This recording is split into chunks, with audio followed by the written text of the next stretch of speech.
только микрофон, пожалуйста. Так, он включен? Да, да, да.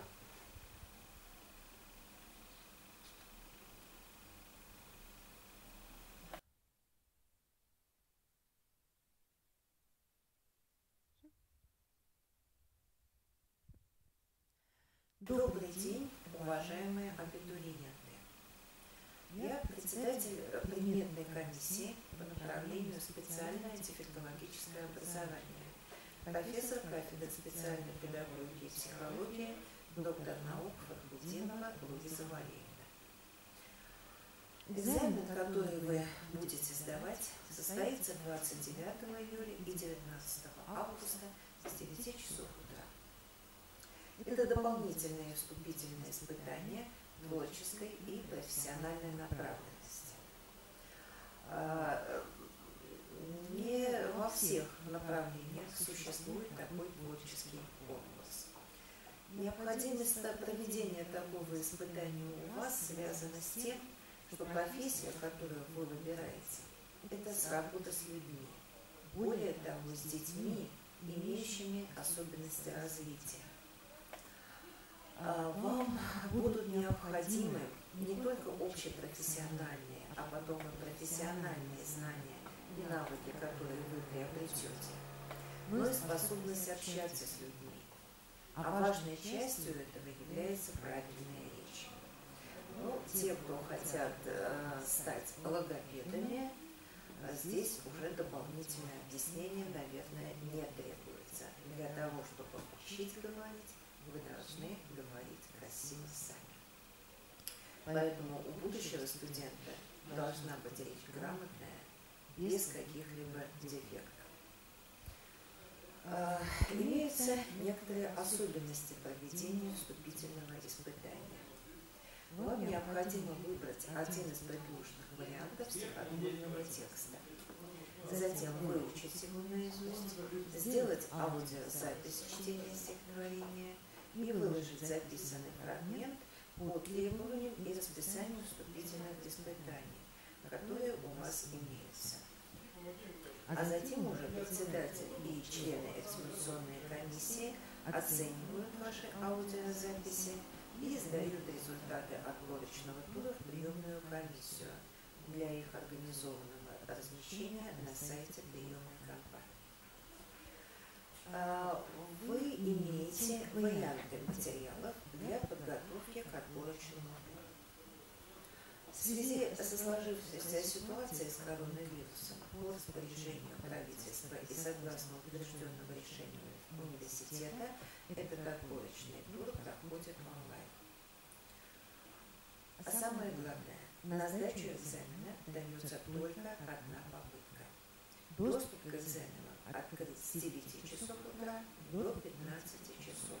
В этот период необходимо войти в систему. Самое позднее время входа в систему – 14 часов, но этого ждать не нужно. Может оказаться так, что много абитуриентов соберутся к концу экзамена. После входа на сайт начинается отсчет времени. Стандартно это 1 час. Повторяю, пересдачи не предусмотрены. Итак, повторюсь, какова же цель отборочного тура? Это оценка качества устной речи абитуриента. Это значит отсутствие нарушений произношения, точное употребление грамматических слов, навыков их согласования во фразовой речи. В зависимости от интонационной выразительности и отсутствия нарушений темпа речи, ответ оценивается в баллах. Но в плане рекомендаций конкретно к подготовке к этому отборочному туру я вам могу посоветовать сделать именно так. То есть прочесть стихотворение с листа. Затем выделить наиболее сложные для произношения места. Проговорить несколько раз. Выучить стихотворение. Прочесть перед зеркалом. Прочесть кому-нибудь еще. Затем только сделать аудиозапись. Прослушать. Отметить ошибки. и затем проработать ошибки произношения в интонации. Даже когда опытный лектор готовит лекцию, всегда в написанном тексте есть какие-то неудобные слова и звуки для произношения. И это вы будете слышать и чувствовать только когда будете читать вслух, а затем прослушаете свою аудиозапись. Поэтому подготовьтесь основательно. Сейчас я предоставлю вам небольшую презентацию по выбранному вами направлению. Может быть, вы найдете что-то интересное или еще неизвестное о выбираемой вами профессии. За это время у вас могут возникнуть вопросы. Я готова на них ответить. Вы можете со мной связаться по чату, да? Значит, можете по электронной почте или позвонить по телефону. В конце презентации еще раз повторим эту информацию. Я жду ваши вопросы, пока собираетесь с мыслями, а я вам расскажу о нашей профессии.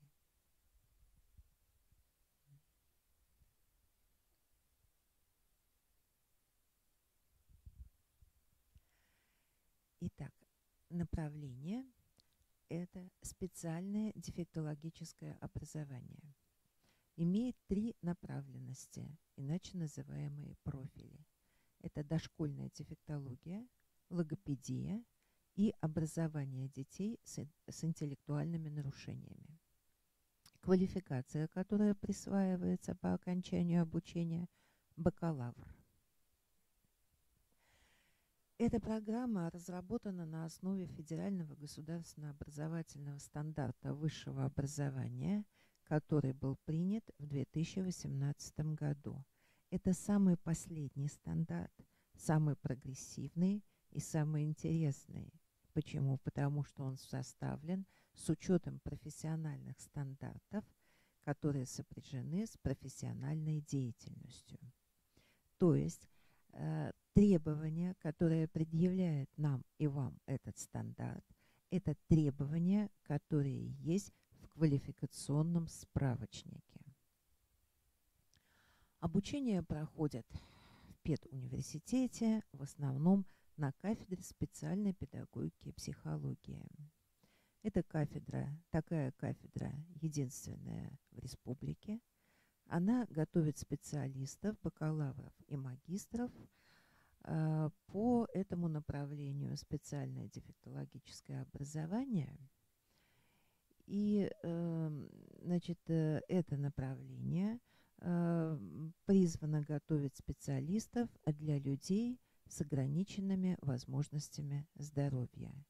Это нарушение слуха, зрения, речи, тяжелое нарушение опорно-двигательного аппарата, интеллектуальные нарушения. Область профессиональной деятельности – это образование и наука. В любой сфере дошкольного, начального общего, основного общего, среднего общего образования, профессионального обучения, профессионального образования и дополнительного образования. Значит, в более узком смысле вы готовитесь к профессиональной деятельности педагог, и эта деятельность утверждена приказом. Эта программа имеет свои особенности. Ну, во-первых, обучение может проводиться в очной и заочной форме. В результате освоения программы формируются компетенции, установленные программой. То есть компетенция – это те знания, умения, формирование навыков, возможностей работать. Это универсальные компетенции, которыми должен обладать каждый педагог. Это общепрофессиональные компетенции и профессиональные, непосредственно для работы с лицами с ОВЗ.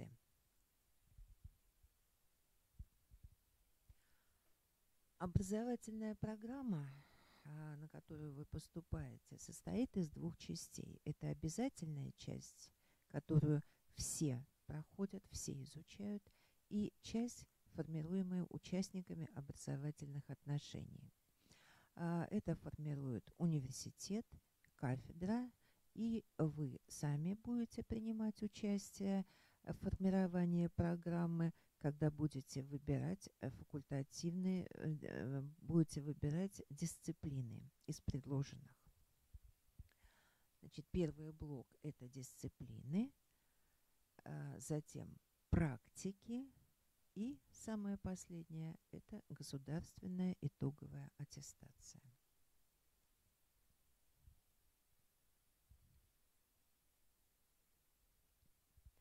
Для того, чтобы реализовать эту программу, для того, чтобы вы получили достаточные знания и умения, в Башкирском государственном педагогическом университете есть все. То есть университет и кафедра в том числе располагает материально-техническим, учебно-методическим обеспечением, кадровыми и финансовыми условиями реализации. Каждый обучающийся обеспечен индивидуальным неограниченным доступом к электронной информационно-образовательной среды университета из любой точки доступа. И сейчас, в период наш коронавирусный, этому есть подтверждение. Все студенты и преподаватели работали дистанционно, при этом могли обращаться к информационным ресурсам университета, библиотеку университета. И, в общем-то, это является уже отработанной системой. Ну, кроме того, конечно, имеются учебные аудитории, которые оборудованы всем необходимым, помещения для самостоятельной работы, программное обеспечение, ну и библиотечный фонд, о котором я уже сказала. Хорошо. Квалификация педагогических работников, участвующих в реализации программы, отвечает квалификационным требованиям. Педагоги имеют ученую степень и ученое звание. А для того, чтобы вы получали не только теоретическое образование, а практическое на практике, создан Центр развития компетенций на кафедре, который оборудован необходимым диагностическим и оборудованием для работы с детьми с ОВЗ. И там вы сможете приобрести практические навыки, не выходя из университета. Конечно, это все делается для того, чтобы, придя на практику, столкнувшись непосредственно с детьми с различными нарушениями, вы уже могли знать, какие предметы взять в руки для диагностики, как подойти к ребенку и какие методики существуют для того, чтобы с ним заниматься. Вот я вам покажу. Это кабинеты Центра развития компетенций, оборудованные различными приборами. Инвалидам, это касается абитуриентов, значит, инвалидам и лицам с ограниченными возможностями здоровья предоставляется возможность обучения по программе и магистратуры, но это в дальнейшем, и бакалавриата, который учитывает их особенности развития, индивидуальные возможности и при необходимости обеспечивает коррекцию нарушений развития и социальную адаптацию. В самом начале у нас есть курс, адаптивный курс для лиц с ограниченными возможностями здоровья. Вот здесь показано специализированное оборудование, которое может быть использовано, если к нам поступает человек, имеющий некоторые проблемы со здоровьем, в частности, с нарушением слуха и зрения. Он может пользоваться той аппаратурой, которая есть у нас. Ну и, конечно, для остальных, для студентов, это обучающее. Кроме обучения, студенческая жизнь полна разных радостей и интересностей. Да? Вот. Но самое главное, что наши студенты имеют возможность заниматься научной работой. Под руководством опытных педагогов, под руководством ученых у нас проводится огромная интересная работа. Это работа значит, по разработке различных инновационных проектов, которые вы будете делать и в рамках курсовых работ, и в рамках дипломных работ, ну и кроме того, значит, в плане кружковой работы и работы с по отдельным направлениям. Наши студенты практически все публикуются в специальных изданиях. Есть публикации в научных журналах, в материалах конференций, и вообще есть огромное поле деятельности. Сейчас, если вопросы возникли, вы можете их задавать. Если хотите еще подумать, я очень кратко расскажу о профилях. Итак, один из профилей в пределах этого направления специально-дефектологического – это логопедия. Это специальная педагогическая наука о нарушениях речи, способах их предупреждения, выявления и устранения средствами специального обучения и воспитания. Логопедия является одним из разделов специальной педагогики. Она изучает причины, механизмы, симптоматику, течение, структуру нарушения речевой деятельности и систему коррекционного воздействия. Актуальность логопедии растет с каждым годом. Наверное, и вы сами замечаете, что увеличивается количество детей, у которых есть некоторые недостатки речи, некоторые нарушения речи, нарушения развития. И, конечно, эффективнее всего устранять эти нарушения в дошкольном возрасте. То есть все совсем нужно работать в период, когда идет максимально интенсивное развитие. И поэтому сейчас начинает развиваться направление, где будут разрабатываться занятия с детьми уже 2-3 лет. Еще одно интересное направление – это дошкольная дефектология. Дефектолог – это педагог широкого профиля, который работает со всеми видами нарушений в развитии ребенка. Эта программа направлена на подготовку специалистов, которые способны осуществлять коррекционно-образовательную работу с детьми с ограниченными возможностями здоровья на базе дошкольных образовательных организаций и организаций социальной сферы. Дошкольный дефектолог должен осуществлять психолого-педагогическую диагностику особенностей развития таких детей, планировать и осуществлять коррекционно-развивающую работу с детьми дошкольного возраста, разрабатывать индивидуальные коррекционно-образовательные программы, консультировать родителей и педагогов по вопросам развития, образования, семейного воспитания и социальной адаптации детей, которые имеют какие-то отклонения в здоровье. Ну и третья направленность, профиль этого направления дефектологического – это образование детей с интеллектуальными нарушениями. Основными задачами образования таких детей является максимально возможное преодоление недостатков их познавательной деятельности и эмоционально-волевой сферы, подготовка к участию в производительном труде, социальная адаптация в условиях современного общества. К сожалению, очень многие из тех детей, которые включаются в группу детей с ограниченными возможностями здоровья, имеют некоторые проблемы, если не врожденного характера, то приобретенного.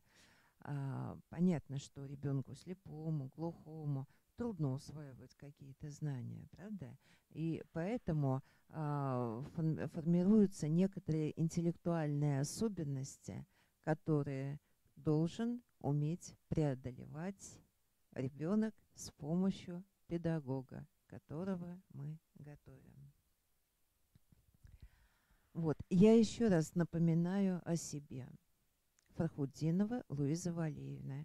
Мы с вами встретимся на отборочном туре. И я жду ваших вопросов. Спасибо.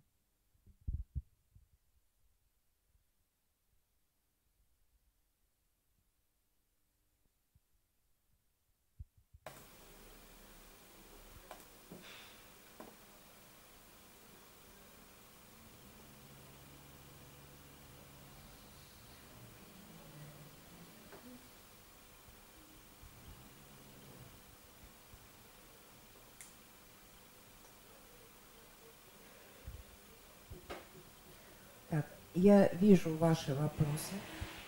А звук здесь никак.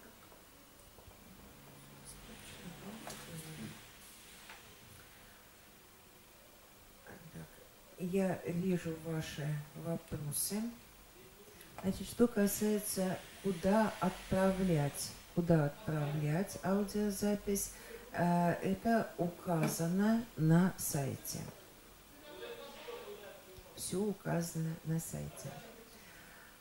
Теперь запись должна быть аудио, видео не требуется. Так, еще раз про конкурс. Так, надеюсь, сейчас достаточно хорошо слышно. Значит, конкурс. У вас есть требования. Вы выбираете один из предложенных вариантов стихотворного теста.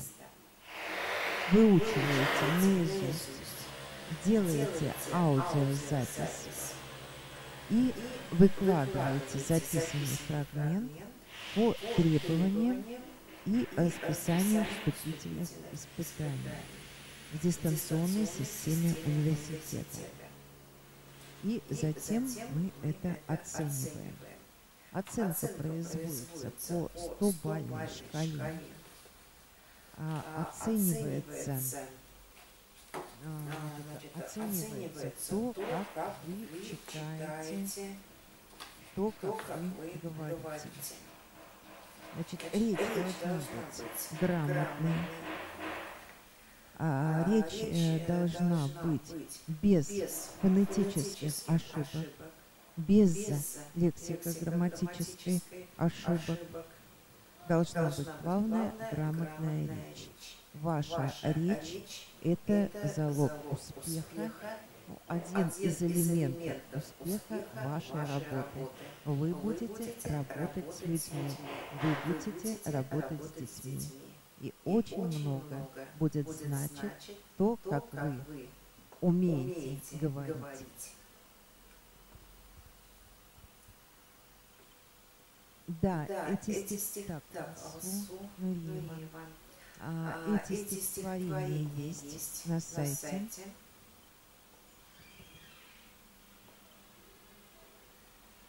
Эти стихотворения есть на сайте. Так, Марина Ефимова, значит, тот же самый ответ. Нового не будет. Выбирайте из тех, что есть. Так, возвращаясь к предыдущему вопросу, сколько минут должна длиться запись? Вы читаете стихотворение, прочитываете его и все, выключаетесь. Так, сдаете вы до предыдущего числа.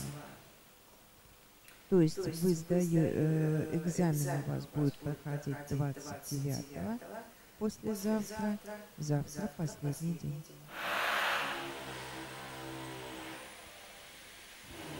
Да, на последний вопрос я отвечаю также утвердительно. Нужно выбрать одно из двух стихотворений.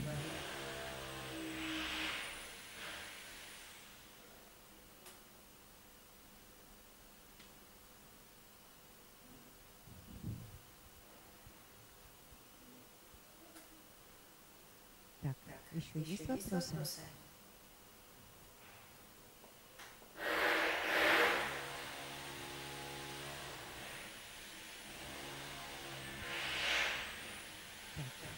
Лена Тимигулова.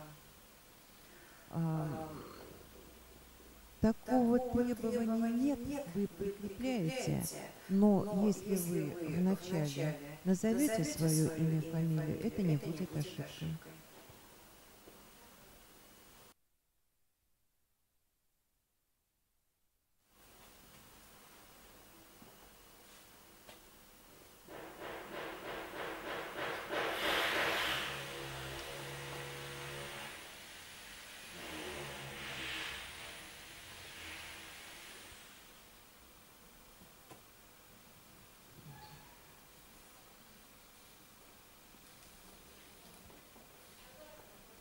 Будет лучше, если вы отправите завтра.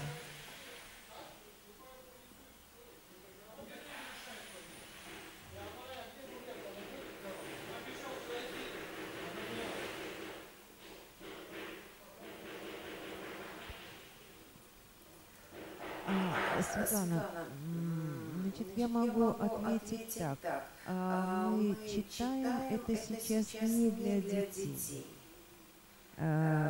Вы должны впечатлить приемную комиссию.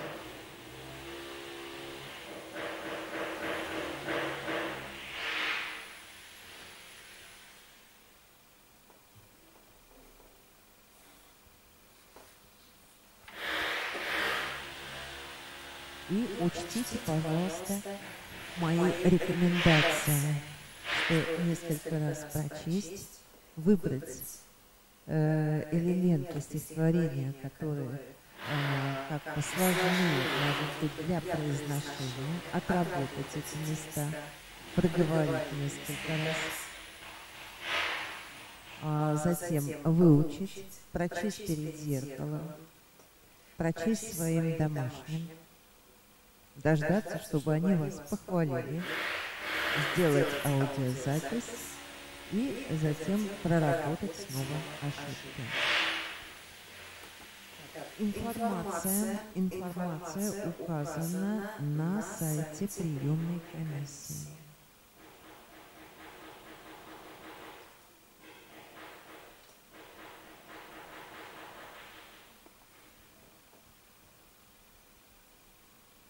На сайте приемной комиссии.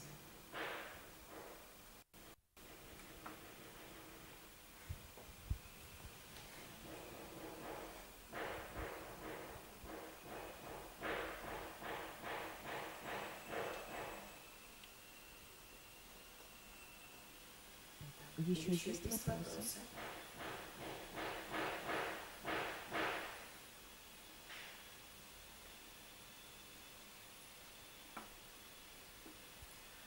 Читать так, как вы бы хотели, чтобы прочли для вас.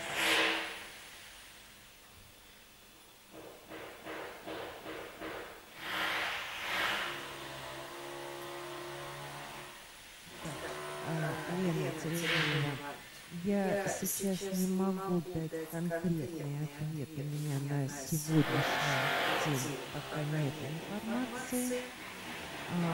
По вчерашней информации у нас значит, было в 2 раза больше, чем планируется бюджетных мест.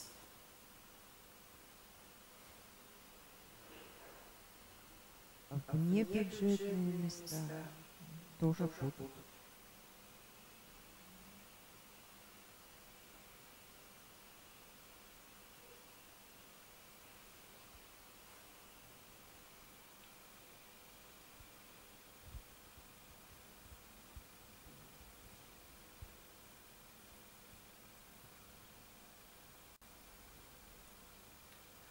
я еще жду вопросы.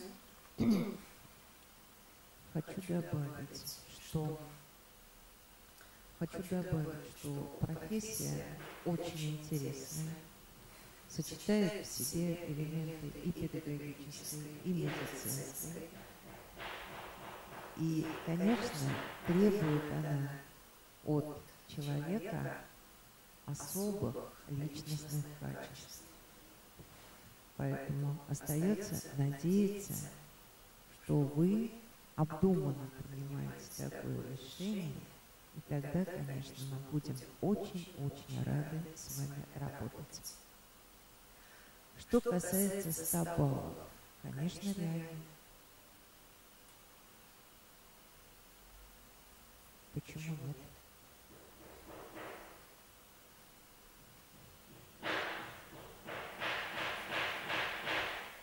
Мы оцениваем объективно, тем более работа онлайн предполагает еще большую объективность, чем личный контакт.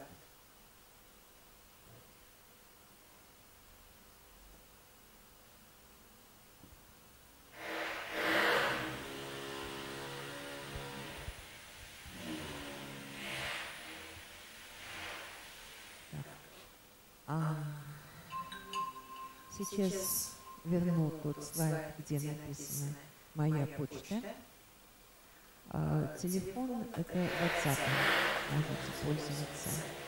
И я отвечу на ваши вопросы, если они у вас возникнут чуть позже. Спасибо.